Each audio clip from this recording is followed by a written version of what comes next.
پہلے تو میں اس بات کی بھی وضاحت کر دوں کہ ہمارے یہاں آج کی رات معراج کی رات کے نام سے زیادہ مشہور ہے. یہ مبس تو انڈیا پاکستان میں بہت کم لوگوں کے ذہن میں تھا، اب نہیں، اب تو بہرحال کافی اویئرنیس آ گئی. اور یہاں بھی ہمارے یہاں ہماری روایتوں کے اعتبار سے آج کی رات کو شب معراج کہنا بہت مشکل ہے. غلط تو نہیں ہے لیکن بہت مشکل ہے. آج کی اصل اہمیت و خصوصیت مبعث ہے. مبعث یعنی اللہ کا رسول کنتو نبیًا و آدم و بین الماء والطین، کنتو نبیًا و آدم و بین الروح والجسد. کئی روایتیں کہ پیغمبر نے فرمایا میں نبی تھا جبکہ آدم، اب بہت مشکل اردو ہے لیکن وقت کم ہے اور مجمع بھی کوئی نوجوان یا بچے تو ہیں نہیں، سب بڑے لوگ سمجھتے ہیں. آدم آب و گل کے درمیان تھے، ابھی مٹی والے مرحلے میں تھے. ایک روایت ہے کہ میں اس وقت ہی نبی تھا جب آدم کا جسم بن گیا تھا، روح نہیں ڈالی گئی تھی، مگر حکم نہیں تھا رسول کو اپنی نبوت کے اعلان کا. جب یہ حکم آیا وہ آج کی رات 27 رجب مبعث، جس کے حوالے سے میں نے قرآن کی ایک آیت آج ابھی تلاوت کی، ایک آیت آج آپ نے دوپہر کو نماز جمعہ میں سنی ہوگی. حضرت ابراہیم کی دعا میں نے تلاوت کی، وبعث. ابراہیم نے کعبہ بنا لیا اور اب ہاتھ اٹھا کے دعا کر رہے خدا بندہ اب ان مکے والوں کے بیچ میں وبعث، مبعوث فرما، ٹو سینڈ، بھیج اس رسول کو جو تلاوت کرے گا اور کتاب و حکمت کی تعلیم دے گا اور پاک کرے گا. اور سورہ جمعہ میں اعلان ہوا والذی بعث فی الامیین رسول، اور اللہ نے اپنے رسول کو بھیج دیا. یہ ہے وہ لفظ بعث، مبعث، بھیجنا، ٹو سینڈ، جو آج کی اہم خصوصیت ہے. اور اس حوالے سے ہم نے اعمال انجام دی. اعمال میں بھی بار بار مبعث کا تذکرہ ہوا دعاؤں میں، لیکن جو اعمال آپ نے انجام دی الحمدللہ طویل ہو گئے تھے لیکن آپ حضرات کی پوری توجہ بھی رہی اور صاحبان ایمان کی خاصی بڑی تعداد شریک بھی ہوئی. اہم ترین جو عمل ہے وہ تذکرہ ہو گیا کہ 12 رکعت نماز ابھی باقی ہے. نماز ختم کرنے کے بعد 49 مرتبہ وہ سورے وہ ہو گئے، دعا ہو گئی، زیارت کے اہم فریضے سے بھی فارغ ہو گئے. لیکن اہم ترین عمل یہ نہیں، یہ نعوذ باللہ میں نہیں کہہ رہا ہوں کہ یہ عمل کی اہمیت نہیں، اہم ترین، موسٹ امپورٹنٹ، سپرلیٹو ڈگری، افضل التفضیل، وہ ہے کل کا روزہ. سب سے اہم عمل جو مبعث کا اعمال جسے کہا جائے وہ ہے روزہ. رمضان کے روزے کے علاوہ سال میں 4 روزے جو بہت ہی اتھینٹک حدیث سے اور بہت ہی ہائیلی ریکمنڈیشن کے ساتھ آئیں. وہ 4 روزوں میں سے ایک ہے 27 رجب کا روزہ، پھر 17 ربیع الاول رسول خدا کی ولادت، اور پھر غدیر کا موقع. اور ان 4 میں جو سب سے کم مشہور ہے، آپ کو موقع ملتا، مجھے موقع ملتا حج کے دوران، 25 ذوالقعدہ داہ الارض، وہ ایک الگ موضوع ہے. ہمارے ہاں جو روزے بہت زیادہ رکھے جاتے ہیں سنت روزے، 13 رجب کا روزہ لوگ رکھتے ہیں، بہت اچھا رہے. رجب تو پورا مہینہ روزوں کا ہے. 3 شعبان کا روزہ، 15 شعبان کا روزہ خصوصیت کے ساتھ ہوتا ہے. امام بارگاہوں کی محفلیں اور مختلف پروگرام اس کے اعتبار سے اسکیجول کیے جاتے ہیں کہ آج لوگ روزے سے ہوں گے، افطار کا انتظام کرنا. مگر ان تمام روزوں سے زیادہ اہم روزہ 27 رجب کا ہے. تو کل کا روزہ حتی الامکان. ایک سوال مجھ سے کسی نے نہیں پوچھا، اور اس لیے نہیں پوچھا کہ آپ جانتے ہیں، ورنہ عام طور پہ سوال یہ ہوتا ہے کہ مولانا آپ نے نماز پڑھائی، آپ تو سفر میں 4 دن کے لیے آئے اور نماز آپ نے پوری پڑھا دی. لیکن اب اتنے زیادہ علماء آپ کے درمیان آنے لگے ہیں کہ مجھ جیسا طالب علم کو ضرورت نہیں وضاحت کی کہ کثیر السفر کو سفر میں روزہ بھی رکھنے کا حکم ہے اور نماز کا بھی. تو یہ والا روزہ تو ایسا ہے کہ ہم جیسے مسافروں کو بھی رکھنا چاہیے، لیکن جو لوگ یہاں ٹھہرے ہیں، مقیم ہیں، جن کا وطن ہے، تو کل کے روزے کو حتی الامکان مس نہ کیجیے۔ اور اس کے ساتھ میں ایک جملہ اور بڑھا دوں تاکہ عمل صحیح ہو۔ جس آدمی پر زندگی میں رمضان کا کوئی بھی قضا روزہ باقی، اسے کل کا روزہ رکھنے کا حق نہیں۔ وضاحت کروں گا، پہلے جملہ پورا سن لیجئے۔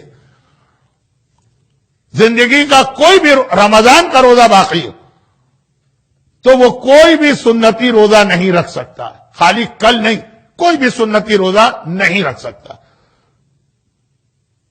خواتین کے ساتھ عام طور پہ یہ مسئلہ پیش آتا کہ لا محالہ اگر ایک صحت مند و جوان عورت ہے تو ہر رمضان میں اس کے کچھ روزے تو چھوٹیں گے۔ اب رمضان میں جو روزے رکھ لیے جاتے ہیں بعد میں قضا مشکل تو نہیں ہے بلکہ آسان ہے۔ ہم تو موقع ڈھونڈتے ہیں کہ ایسا کوئی موقع بنے، کیونکہ آج کل رمضان 16 گھنٹے کا ہے اور یہی قضا اگر آپ ونٹر میں رکھیں تو شاید 10 گھنٹے کا روزہ بن جائے، تو آسان بھی ہے۔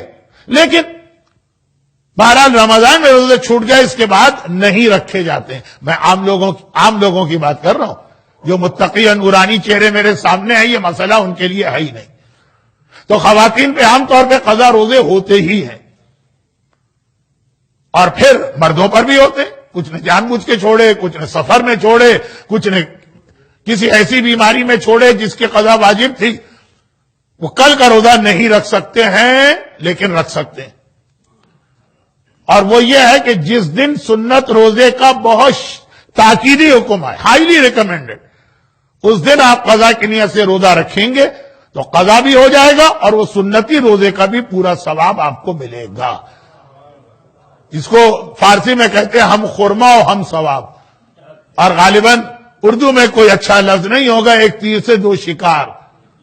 عربی میں کہتے ہیں نور علی نور، اور انگریزی میں تو کچھ کہتے ہیں کہ کیا ایک تیر سے دو چڑیا مارنا، کیا خیر جوڑ، میری فیلڈ نہیں ہے۔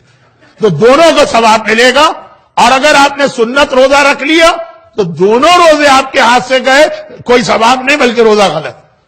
تو ایک تو یہ، اچھا اب اس میں ایک ایڈوانٹیج اور ہے، کس میں؟ قضا کرنے میں تو نہیں، قضا روزہ اگر کل آپ رکھیں۔ بھئی میں تو کراچی کا رہنے والا ہوں، کراچی کے کچھ نام لیتا ہوں، رضویہ سوسائٹی، جعفر طیار، انچولی، اسی طرح حیدرآباد کا بھی کوئی علاقہ ہے عبادت خانے کے قریب والا، اور لکھنؤ کے بھی ایسے محلے ہیں۔ لیکن کہنا کیا جا رہا ہوں کہ سنتی روزے کا جو دن آتا ہے نا، اس دن ہمارے میں تو رضویہ میں پلا بڑھا ہوں، گلی کے نکڑ پہ لوگ کھڑے ہوتے ہیں پان لے کے یا یہ کہ سگریٹ لے کے، کہ سنتی روزہ جو رکھ کے آئے گا اس کا روزہ ہم توڑوائیں گے، روزہ توڑوانے کا ثواب بہت زیادہ۔ آدھا دین جب آدمی سمجھتا ہے تو پھر اس قسم کی غلطیاں ہوتی ہیں، کیونکہ مسئلہ اپنی جگہ کہ اگر آپ کا سنتی روزہ اور کوئی مومن آپ کو سیریس دعوت دے، یہ لفظ تو میں نے اگر سیستانی کا پڑھ دیا، انہوں نے یہ لفظ لکھا، خالی روزہ توڑوانے کے لیے دعوت نہیں دے رہا، لا کما اعتاد الناس، ایسا نہ ہو جو لوگوں کی عادت بن گئی ہے کہ شیرینی یا حلوہ یا کھانے پینے کی چیز پیش کرتے ہیں، بسم اللہ چکھیے، کیونکہ خیال یہ ہے کہ سنتی روزہ مومن دعوت دے تو توڑنے کا ثواب ہے، تو لوگ سمجھتے ہیں کہ توڑوانے کا بھی ثواب ہے۔ توڑنے کا ثواب الگ مسئلہ ہے، لیکن یہ بہت لمبی بات ہو رہی ہے، آج وقت نہیں۔ اگر قضا کی نیت سے آپ نے روزہ رکھا اور آپ پر قضا ہے بھی، وہ روزہ کوئی نہیں توڑوا سکتا۔ آپ خود توڑ دینا چاہیں ظہر سے پہلے وہ الگ چیز ہے، مگر کوئی ثواب بھی نہیں۔ تو سنتی تاریخ کو قضا روزہ ہو تو ایک تو یہ کہ قضا ہو گئی آپ کی، ایک قضا کم ہو گئی، سنتی کا ثواب مل گیا، یہ روزہ آپ مکمل کریں گے۔ کیونکہ بہت سے روزہ رکھنے والوں کو میں جانتا ہوں کہ ان کو یہ چیز پسند نہیں آتی ہے کہ ان کا روزہ کوئی توڑوائے، لیکن وہ حکم شریعت کے آگے بول بھی نہیں سکتے۔ قضا روزے میں ایک یہ ایڈوانٹیج ہوگا، اور اسی میں ضمنی بات آ گئی کہ یہ جو طریقہ کار کراچی میں ہے، مجھے شکاگو کا نہیں پتا، کہ زبردستی روزہ توڑواتے ہیں، اس کا کوئی ثواب نہیں ہے، سیریس دعوت ہے۔ تو بات یہ کہاں سے چلی کہ اعمال میں اہم ترین عمل، جتنے ہم نے اعمال کیے یہ اہم اعمال ہے، اور اہم ترین عمل جو ہے وہ کل کا روزہ۔ ایک بات کل کا یہ غسل بھی بہت ریکمنڈ ہے، لیکن اب میں تفصیل میں نہیں جاؤں گا اس لیے کہ تقریر کا وقت بہت تیزی سے میرے ہاتھ سے پھسل رہا۔ کل کا غسل بھی بہت اہم ہے، بلکہ بعض کتابوں میں تو آج رات کا بھی غسل لکھا، مگر یہ غسل آپ کر لیں، اس کے بعد نماز کے لیے وضو کی ضرورت۔ جمعے کا غسل آپ کریں گے تو آغا سیستانی اور ان کے استاد آغا خوئی کے فتوے میں وضو کی ضرورت نہیں۔ عید کا غسل کریں گے، وضو کی ضرورت نہیں۔ ہم لوگ حج کے لیے احرام کا غسل کرتے ہیں، وضو کی ضرورت نہیں، لیکن 27 رجب کا غسل اگر کریں گے تو اس کے ساتھ وضو کرنا پڑے گا۔ میں تفصیل میں قطعاً نہیں جا رہا ہوں، اس اعتبار سے کہ کل کی مجلس جو آنے والے کل کی مجلس ہے اس کا موضوع یہ کچھ بنے گا، تو وضاحت بعد میں ہوتی جائے گی۔ پہلے اصل مسئلہ کہ ایسا نہ ہو کہ غسل کے بعد بغیر وضو کے اس طرح سے ظہرین کی نماز پڑھ لی جائے جیسے جمعے کے دن پڑھ لی جاتی ہے۔ اور یہ بھی آغا سیستانی کی بات ہے، رہبر آغا خامنہئی کے ہاں تو سوائے غسل جنابت کے ہر غسل کے ساتھ وضو ضروری ہے۔ بس یہ اعمال کا حصہ سمجھ لیجئے میرے اتنی دیر کے بیان کو۔ اور یہ سارے اعمال، یہ دعائیں، یہ زیارت اور روزہ، یہ سب ہیں کیوں؟ کیونکہ کائنات کی تاریخ کے اہم ترین دنوں میں سے ایک دن ہے 27 رجب۔ برحمتك يا أرحم الراحمين وصلى الله على محمد وآله الطاهرين